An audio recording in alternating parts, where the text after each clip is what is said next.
Conversation with a Geographer. I'm Mike DeVivo, Professor of Geography at Grand Rapids Community College. And today, we're very fortunate to have Michaela Buenemann, Professor of Geography and Department Head at New Mexico State University's Department of Geography, Earth Sciences. Is that correct?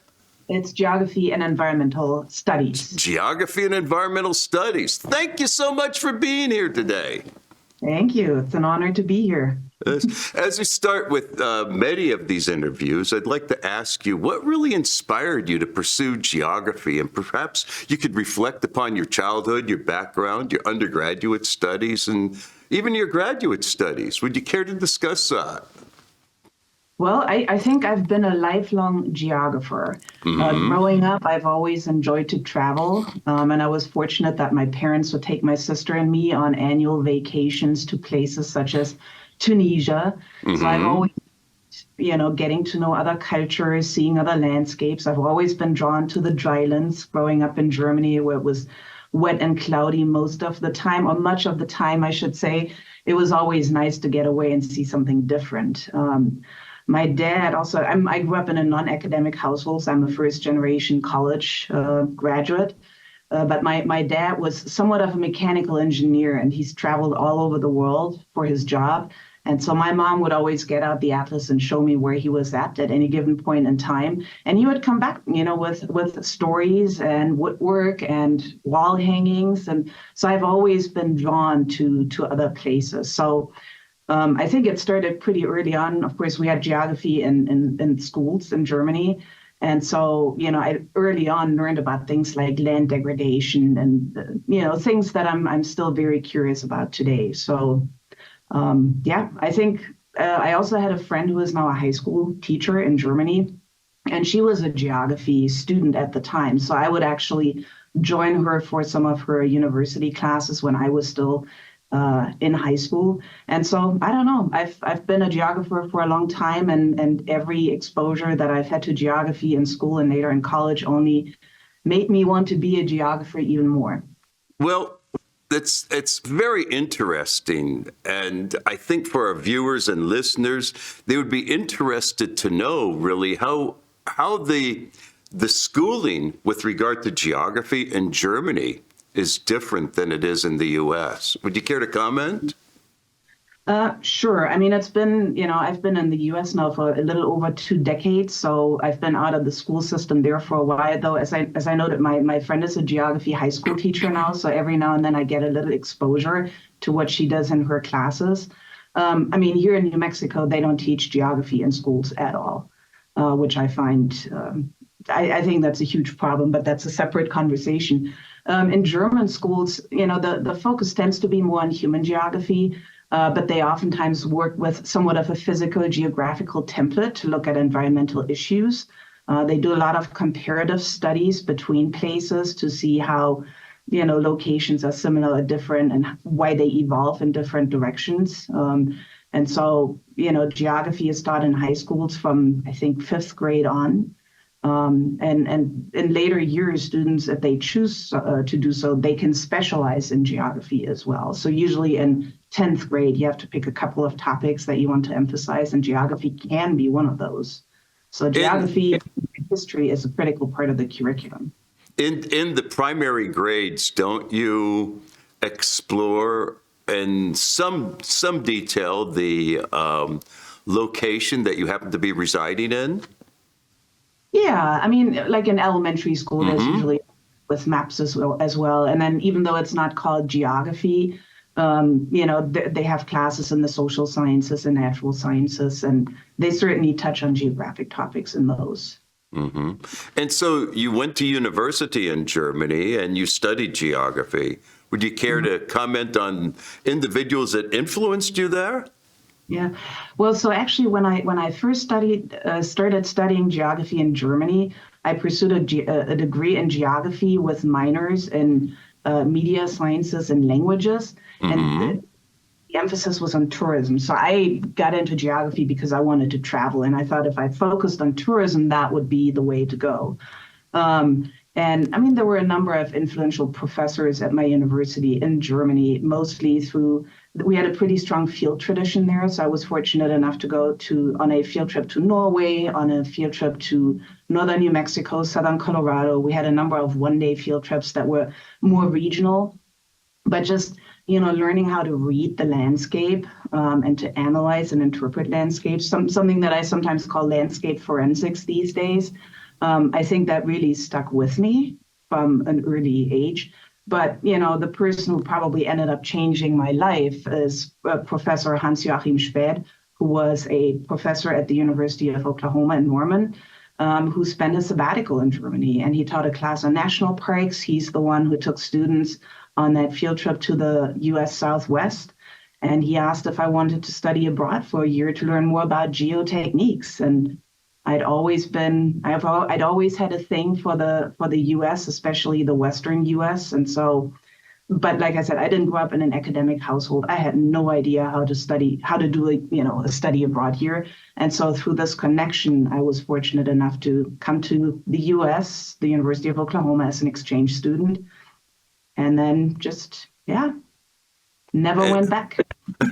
And you ended up studying at Norman, Oklahoma for your doctoral degree, and you were influenced by a number of professors there, and you enhanced your talents in geospatial techniques. And if I remember correctly, you commented that Brett Wallach also played somewhat of a role in steering you in some direction. Yeah. Well, I think everybody who was there at the time played a role. So Bruce Hoagland introduced me initially to the idea of woody plant encroachment, which is what I ended up focusing on. Brett Wallach was department chair for a while, and so he was just kind of a rock and somebody, to talk with. That actually was my landlord at the time, and I was fortunate to go on a field trip to El Cerrito to see, the world through a more, sort of cultural geographical lens or historical geographical lens. The person who probably ended up being most instrumental was Tariq Rashid, who was an assistant professor of Oklahoma for a while. Because my dissertation research initially was supposed to be more biogeographical and field research based. And I ended up taking it down the sort of geospatial pathway, integrating GIS, remote sensing, and spatial modeling. And there was a remote sensing technique that I had read about that I thought might be really suitable for quantifying woody plant cover dynamics over long periods of time. But I had no idea how to implement it. At that time, the method was pretty cutting edge. And Tariq Rashid happened to he worked with a person who developed the method. And so he knew how to implement it. And so one day, him and I went into the physical geography lab room, and we still had chalkboards at the time. And he sort of drew out how the process worked and conceptually, and then helped me implement it for my dissertation. And I think doing the kind of work that I ended up doing got me a foot in the door at the University of Arizona for a year as a visiting professor, essentially, and ultimately got me the job here at New Mexico State University. So,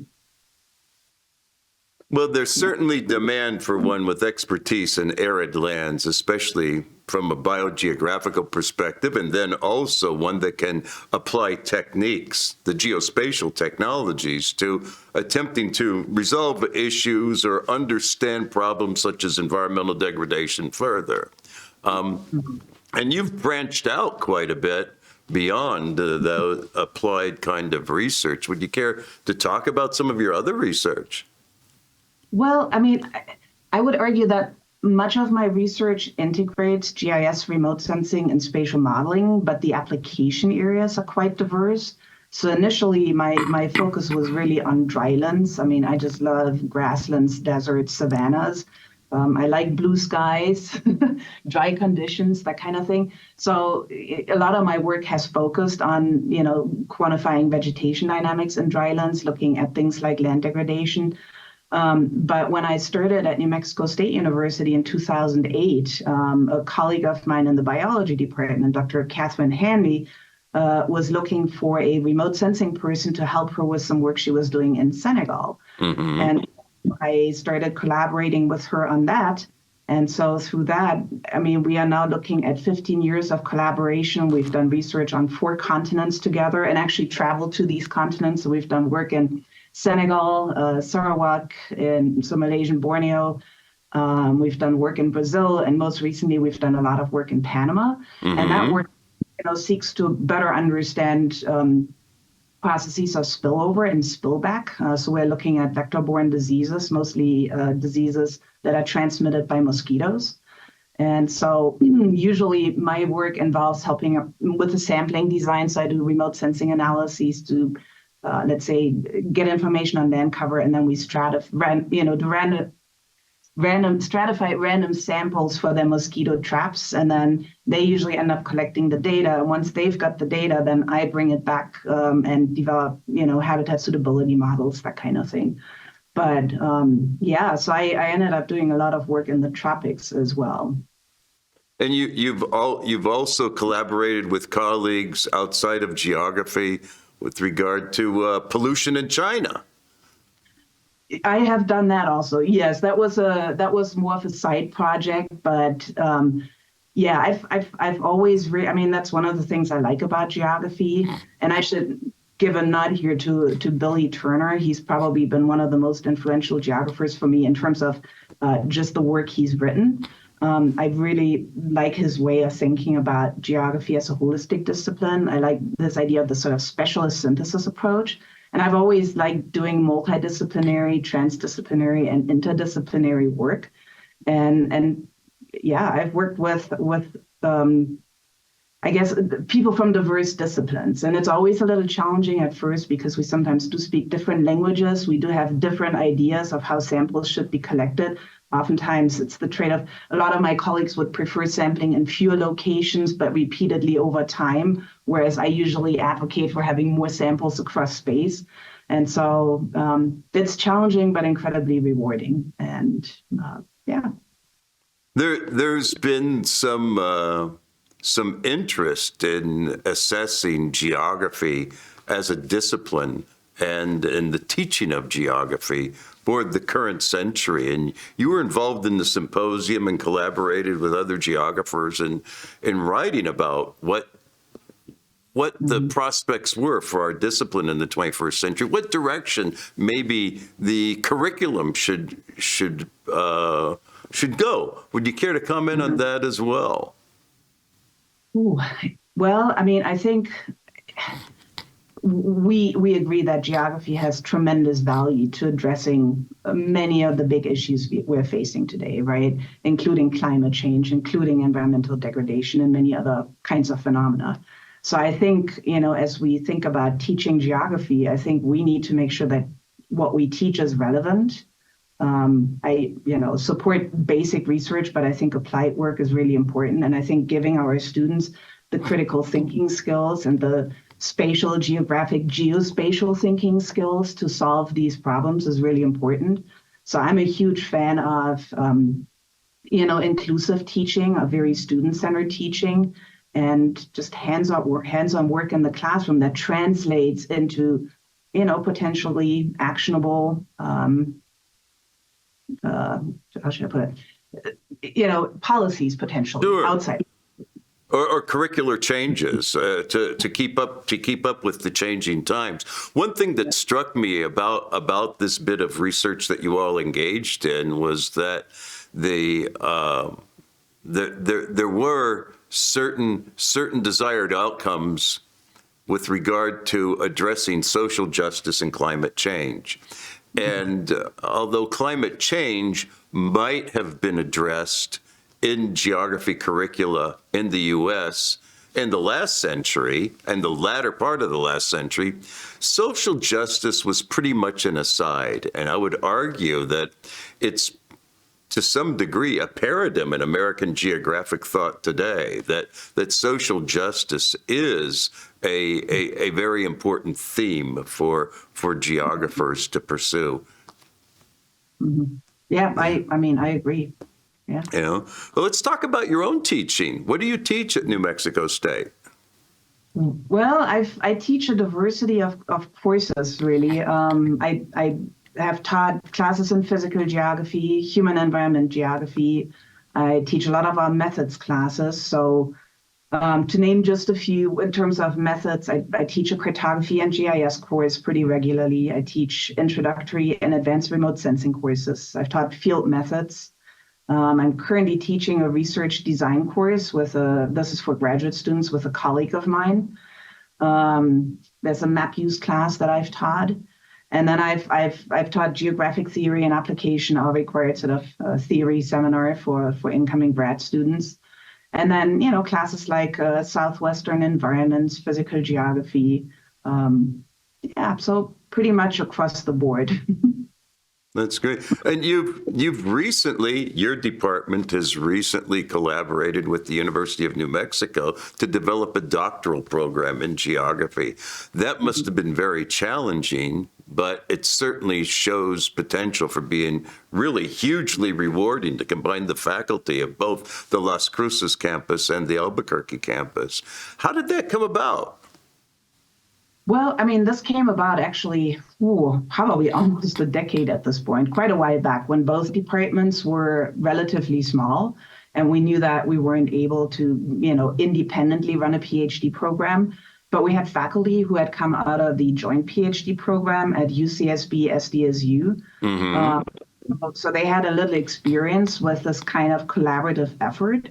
And so we started conversations at the time, and it took a few years to develop, but eventually we came up with a plan to make this program work. And Maria Lane was the department head at UNM at the time, and really the major driving force behind this. And so, I still think it's a fabulous idea. There's certainly logistical challenges, and we're now in year 4, so we're starting to have the first few PhD students approaching dissertation defenses. But I think it's been an incredibly rewarding experience for both faculty and students. Students have the opportunity to take advantage of library resources in both places. They can take courses in both places. They can have faculty on the committees from both universities. And, I think there's a lot of potential for, cross-fertilization, some of which we've already realized, and, much of which, there's still a lot of potential that we can explore. But, I think it was a great idea, and I think it's working out pretty well so far. That's wonderful, because each of your campuses also offers an abundance of resources in other disciplines and throughout the universities in general. I believe that many geographers would endorse your program and recommend it highly. Would hope so. So as a department head, can you comment on some of the challenges that you face in New Mexico, which, as you indicated, does not require geography in public schools, and we see that there is a large segment of the population that is low income. Education levels attained are not as high as other states. Would you offer some insight concerning what challenges you face and how you seek to overcome them? Yeah, well, sure. So I started as department head on July 1, so I'm still fairly new to the job. Our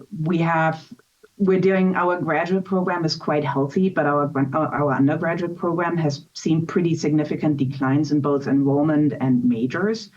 And so that is really our number one challenge right now. There's certainly a number of different reasons for that. The pandemic didn't help. There were changes to the state sort of general education curriculum that forced us to rename our general education courses to names that are just simply not as sexy, at least according to the research that the AAG has done.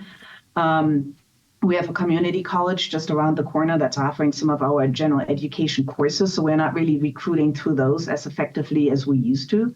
And then, as you noted, they're not teaching geography in high school, so geography as a field, as a discipline, is just simply not understood, and neither students nor parents know what kinds of jobs are actually available to students. So I have been trying to tackle this from a number of different issues. I joined the faculty senate so that I could help push through a name change for the department. And my colleague, Dr. Brown, was really instrumental in helping me make that happen. So we changed our name from the Department of Geography to the Department of Geography and Environmental Studies. That was sort of the first step. When I started last July, I submitted proposals for 2 new general education courses. One is an introduction to environmental studies. The other one is, it's currently called Maps and GI Science because that was the name that was already in the state catalog. I would like to rename it maybe to something like Digital Earth, but that'll be the next step. But the idea is to offer general education courses that students might actually find really appealing. And of course, we know from other departments around the country that just simply having an environmental studies, program or course can make a huge impact. And so I'm hoping that these 2 courses will be approved here in the next month or so we can start offering them in the fall. I think we'll see a huge increase in enrollment. And I think hopefully we'll see some new majors as well, even though at this time we only have a Bachelor of Science degree in geography with concentrations in environmental studies and geographic information science and technology. So the next thing I want to do this summer is to submit new programs, to submit a proposal for a BA in environmental studies. So it's, a little easier for students to find. I mean, again, they may become geographers, but they're probably not going to look for geography. They're going to look for environmental studies, so environmental something. And so I'm hoping that will help a little bit as well. Just these last 2-3 days, I've been talking with some colleagues about transfer pathways from community colleges. So that's something I'm looking into just to see if we can, bring students from community college straight into our majors through some kind of agreement. We are doing we're working on a lot more outreach activities, both to high schools, but also on campus. And so, those are some of the main strategies that I hope are going to make a difference. We're trying to modernize the curriculum and decolonize the curriculum as well.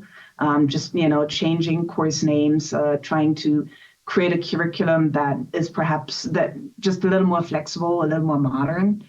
So we'll see how this goes. We are also, I also submitted, also mostly with Dr. Brown, a new fully online Master of Science degree in GS&T. This would be more at the master's level. But again, I'm hoping that by offering courses through our NMSU Global Campus, we'll just kind of get the word out. And so, we have a limited number of resources. We have 6 faculty currently. If the online Master of Science degree gets approved, we'll get a visiting assistant professor line for 3 years through the NMSU Global Campus that can help us teach courses. And so I'm hoping that, we can grow and then maybe also start offering certificate programs. NMSU Global has micro-credentials and, just find different ways to get us out there, rebrand geography and really, communicate much better what we are about and what kinds of job opportunities exist. So all of this is going to take some time, and patience is not one of my virtues, but I'm really hoping that, these kinds of activities are going to make a huge difference. And, my colleagues have been absolutely fantastic since I took on this job. And so everybody's been chiming in to make changes. And we've also been just simply working on changing the culture within the department to, create more of a community of care, a culture of, belonging. And so we resurrected the undergraduate club. We have an active GTU chapter again. And so we're just trying to have way more things happening within the department, modernize hallways.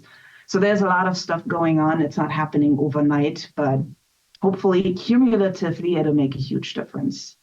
Well, rebranding might get some students in the door, but relationship building is what's going to keep them there. Yep. And it seems like you have a lot of positive energy to generate changes, and you have colleagues that are willing to work with you as opposed to against you to build a department for the 21st century, really.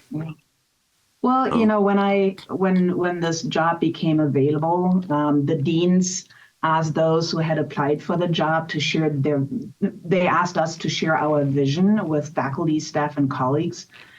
And when I started thinking about it, I mean, when I gave my presentation, the first thing I said was like, well, this is my vision, but this is not about me. This is about us. So once I was offered the job, I requested money from the dean for a facilitated offsite faculty retreat that would focus on coming up with a shared vision, mission, and sort of strategic plan for the department. And Sarah and Bob Bettners graciously agreed to facilitate the retreat, which we did in Ruidoso, a couple of hours east of here in the mountains. And it was, I think, a very successful retreat where we came up with new ideas. We were on the same page. We talked about shared values, and it turned out actually, we're pretty much, I mean, we agree on what's important. And so I think it really, set a good positive tone last semester, and it's carried into this semester so far. So hopefully it'll stay that way, and hopefully Well, good. I mean, you could not have picked better facilitators for your retreat. Yep, I agree. No. And I should get Doug Badger, who is always important to these kinds of encounters.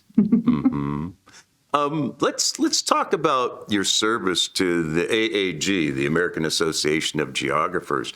Will you comment on how you contributed in an official capacity, and why you believe it's important for geographers to play a role in their regional divisions and also in the national organization, the AAG? Mm-hmm. Well, I mean, so the AAG has certainly been life-changing for me. I mean, I think my first AAG meeting was in 2000, and I've been to every single meeting since, at least the ones that happened in person. And to me, the opportunity to network, to see what other geographers are doing, to have access to student awards, that kind of thing, specialty groups, really opened my eyes to what we can do as a discipline. And so I've always been keen to serve the discipline in which I believe very strongly, just in case I have to reiterate that. And so I actively involved both in the Southwest division of the AAG, or SWAG, as well as the AAG for a long time now. I think my first involvement was in 2012 when we hosted the SWAG meeting here in Las Cruces. I was still a tenure track assistant professor at the time, but somehow I had let myself get roped into that. And so that's what started it. And then I served as secretary, treasurer, chair for a couple of years. Now I just finished a term as secretary again, and now I'm treasurer again. But to me, the regional meetings, the regional meetings for me are not so much about my professional development with respect to, say, my research. It's really from what I like about it, it's kind of like a family. I enjoy meeting my friends and colleagues at those meetings. I like to see new places in the Southwest. But most importantly, those regional meetings are really awesome for our students. And SWAG is really fantastic at offering student paper and poster competitions at the undergrad and grad level. We have a World Geography Bowl now that we're doing each year. We've got some awards we're giving out for field research, that kind of thing. And it's a great opportunity for students to get their feet wet and, give their first presentation in a low stakes environment. And I think students at these meetings really feel that this is mostly about them.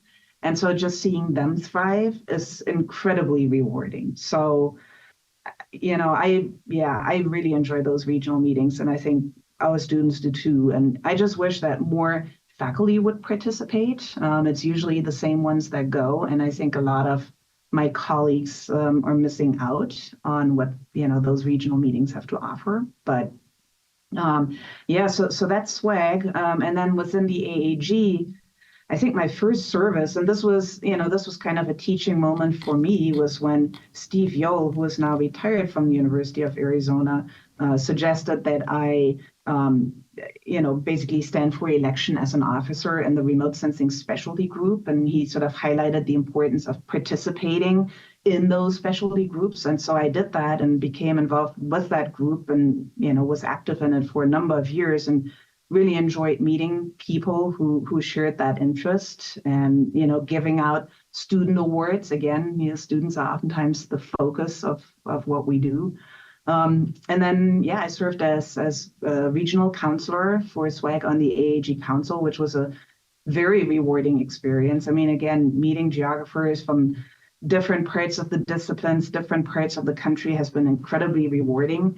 Of course, making decisions that influence sort of the direction that the AAG takes as an organization, the opportunities we offer to our members, the kinds of conversations we've had about, our carbon footprint, be a Jedi type initiatives. I mean, I'm more from the sort of the natural sciences, spatial sciences side of things. And so a lot of people on council were more from the, say, humanities and, just other parts of the discipline that I don't understand nearly as well. And so just hearing their voices and perspectives has been incredibly enriching. So yeah, and then I've served on the AAG Program Excellence Award Committee. That was a lot of fun. We always received a number of dossiers from various programs. Each year it was either an undergrad program only or master's only, PhD, well, not master's, but master's as the terminal degree, doctoral programs. And just seeing the incredible work that our students and faculty and staff are doing across the country in their programs is just amazing. And it's given me a lot of ideas for how we can improve what we do here as well. So that was probably one of the most rewarding service activities, actually, just seeing the tremendous work that my colleagues are doing. So, Well, and then elected to serve on the honors committee. That's during high, so I think that'd be another one of those enriching activities where I get to see excellence at a different level. In this case, with our colleagues. So we'll see. That's wonderful, and I think you hit the nail on the head when you discuss this matter of the regional meetings. In your case, the Southwest the Southwest American Association of Geographers regional meetings being directed towards students, because the reality is students are our future. And as you've inferred, our discipline is highly eclectic. And by serving in these organizations, by taking part in not just the organization's official roles, but also discussing with various individuals across the breadth of the discipline, we come to fuller understandings of comprehending, understanding places and the people that occupy them and the problems that we should probably be prepared for in the future. Michaela, I'm going to ask you to think about your background now, to reflect upon it with about a minute to go here, and to think about some prospective students that might come your way, and provide them with advice or words of wisdom with regard to following this path in geography. Either undergraduates or graduate students. Well, I mean, I think independent of level, I would say, follow your passion, put yourself out there, talk with people, talk with your professors, talk with your peers, go to these conferences, give a presentation, do an internship. I mean, do the kinds of, seek out research opportunities, do the kinds of things that, set you apart from all the other students who may just focus on their coursework. We have a lot of excellent students with excellent GPAs. And I think, to succeed, just seek out opportunities and talk with people. We don't bite, right? We want to help students succeed, and reach out to your mentors, reach out to your professors, and we do want students to succeed. I should have probably thought about what to say in advance. So those are my initial thoughts. No, but I believe. I mean, you are repeating comments made by so many others, including me, with regard to being sure that you follow your passion.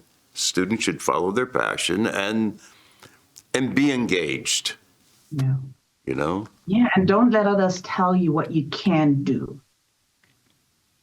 right? Indeed. The, Yeah.